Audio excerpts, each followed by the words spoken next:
Inilah dua gejala telur kita pecah, dan kemungkinan dua-duanya ini ketika dierami tidak bakal jadi. Jadi ini telur kita simpan, kita makan, ini masih layak untuk dimakan, atau kalau tidak dicampur ke pakan ayam juga bagus ya. Tapi kalau melihat dari ini telurnya ini, saya berkesimpulan ini sebaiknya dicampur ke pakan ayam saja, diracik. Salam sehat, salam sejahtera para sedulur semua dimanapun berada. Hampir 4 malam berturut-turut hujan deras, angin kencang hingga pagi subuh, hingga juga kemudian gerimis berlanjut sampai siang, dan sekarang sore mendung. Ini kita mau ngasih makan ayam dengan racikan pakan yang kita biasa punya. Ini saya tadi sudah rendam nasi aking, lalu kemudian ini ada ikan teri, tepung ikan. Ini tadi ada telur yang kita pecah karena kelamaan ditinggal oleh babonnya, lalu kita pecah, dan ternyata ada indikasi bahwa ini tidak bakalan menetas ketika dierami. Dilihat dari gejala, telur itu sudah mulai berair, pecah, langsung keluar atau melebar ketika dipecah. Dan sepertinya kalau saya makan ini juga kurang positif. Lebih bagus dicampur dan ditaruh di sini untuk kemudian menjadi campuran makanan ayam. Nah, dari kelompok indukan lain juga sama. Jadi ini dari tempat kelompok indukan lain, kelamaan ditinggal dan kelamaan dia tidak bertelur, asik bermain, akhirnya kita juga tadi tes pecah. Ini juga ini tidak bakalan mungkin ditetaskan menjadi anakan. Ini tadi ada sekitar 8 telur, lalu yang ini sekitar 9. Jadi akhirnya semuanya yang sisa kita bawa ke dapur buat dikonsumsi. Ini sebenarnya masih layak dikonsumsi, tapi kita gabung saja dengan pakan racikan ayam untuk makan sore ini. Jadi itu sedulur, ini akan kita bersihkan. Lalu mana racikan yang akan kita gunakan? Pakai ini sedulur, seperti biasalah ya, racikan pakan yang sudah difermentasi. Ini kita akan gabung, lalu kemudian kita racik, lalu kita akan berikan ke ayam.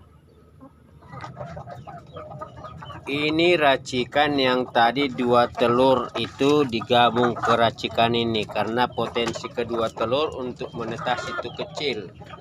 Yang 9 diambil dari 2 tempat ayam bertelur, dan sepertinya dari itu adanya kita lebih bagus korbankan dia tidak mengeram ya.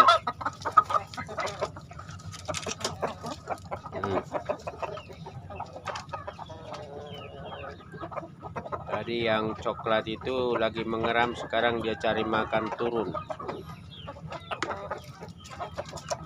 Nah, yang ini yang kita lagi pasangkan babon tua dengan 1 pacek untuk sesi terakhir.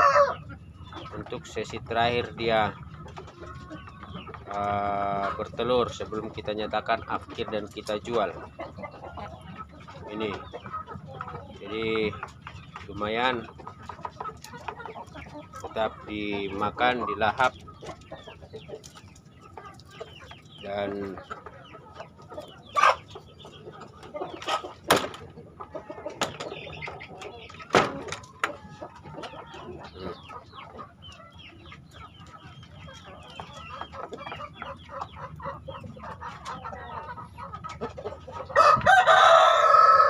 Kita akan ke kandang belakang sedulur.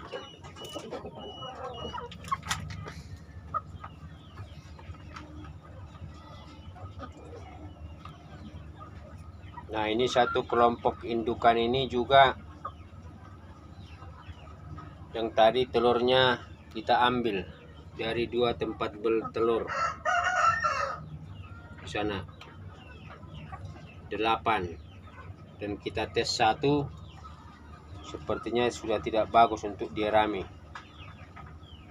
Nah, jadi meskipun hal teknis banyak kita sudah kuasai, kita lakukan, tapi pada hal tertentu seperti optimalisasi bagaimana supaya babon bertelur mampu mengeram dengan menetaskan semua anakannya, itu kita pelajari sedulur. Jadi ini kita kasih ke kelompok indukan yang tadi telurnya kita campur ke sini. Ini karena juga sudah sore, sekaligus ini kita tutup. Besok kita belajar lagi ya di setiap kelompok indukan, karena kita berharap kalau 6 kelompok indukan itu benar-benar bisa kita capai, kita harus berhasil untuk mengatasi indikasi-indikasi kegagalan dalam kenapa indukan ayam tidak mengeram ketika dia sudah bertelur, ketika telurnya sudah cukup. Kita ke kandang lain sedulur.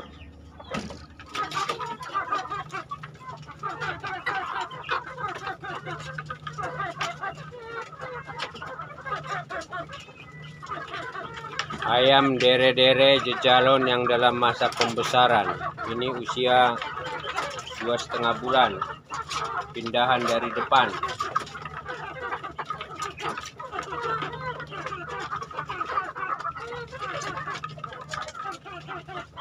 Demikian sedulur, sekilas info belajar mendeteksi peluang-peluang kegagalan dalam budidaya ayam, khususnya ketika telur ditinggal dan tidak dierami. Lalu akhirnya telur yang akhir tersebut kita masukkan ke dalam racikan pakan sebagai dukungan suplemen protein terhadap ayam. Salam sehat, salam sejahtera. Sukses selalu buat para sedulur semua dimanapun berada.